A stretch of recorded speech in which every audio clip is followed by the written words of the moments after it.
Have you read the book The Life-Changing Magic of Tidying Up by Marie Kondo? It's a bestseller. It's been converted into a Netflix series.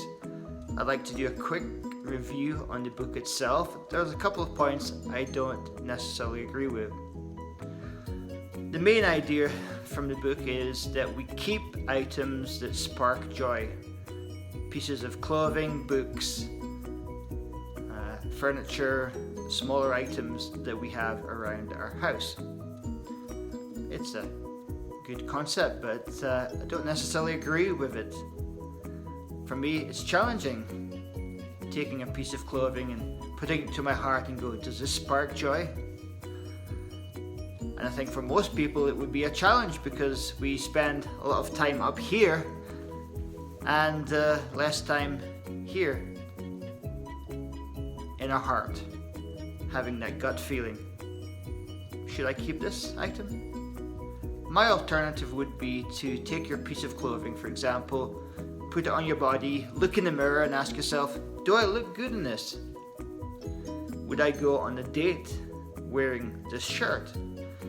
Would I go onto the beach wearing these shorts and this t-shirt? Would I feel good wearing those items on the beach? To me that makes sense.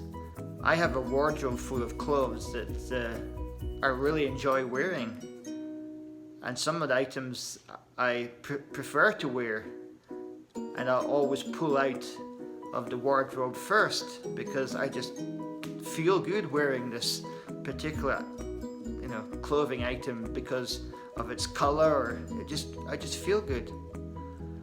And then when you actually put something onto your body, you can obviously detect the obvious things such as holes, things that need to be repaired, and some items may be too big for you or too small, so you might be able to get rid of things quicker because there's obvious things that need to be thrown out. So that's my alternative to her philosophy. She advocates that people take all their clothes and put them into one big pile. For most people, that pile is going to be quite big, and there's probably going to be overwhelm, and people might just never start to take one item from that pile at a time. I would suggest a simpler alternative would be just to take a handful of clothing out of your wardrobe that's hanging, put them on the bed, so 10 or 20 items, one by one, you put them onto your body, yes or no, do you keep them, and then put them back into the wardrobe and make sure you know the next 10 to look at, and you pull those out. You pull things out of your drawers, and step by step you get through all your clothing instead of having the overwhelm with this big pile of clothing. She applies her principle to all of her items, including books. Again, I would have a problem taking a book and holding it to my chest and going, does this spark joy? The thing that I always do when I look at my books is, have I read this in the last couple of years? And if not, I may as well throw it out. It's highly unlikely that I'm gonna go back to that. I know for sure there are books that I do go back to, but those are very few and far between. I also advocate that you look at each book and ask yourself, does this really align with your goals? You might have a goal to lose some weight, and that book might be perfect. It may be a book full of recipes, some exercises that you can do at home. I mean, most of us are at home now and doing workouts, so choose those books that are aligned with your goals and aspirations. I think most people if they're excited about the book, they'll read it straight away, very soon after you buy it.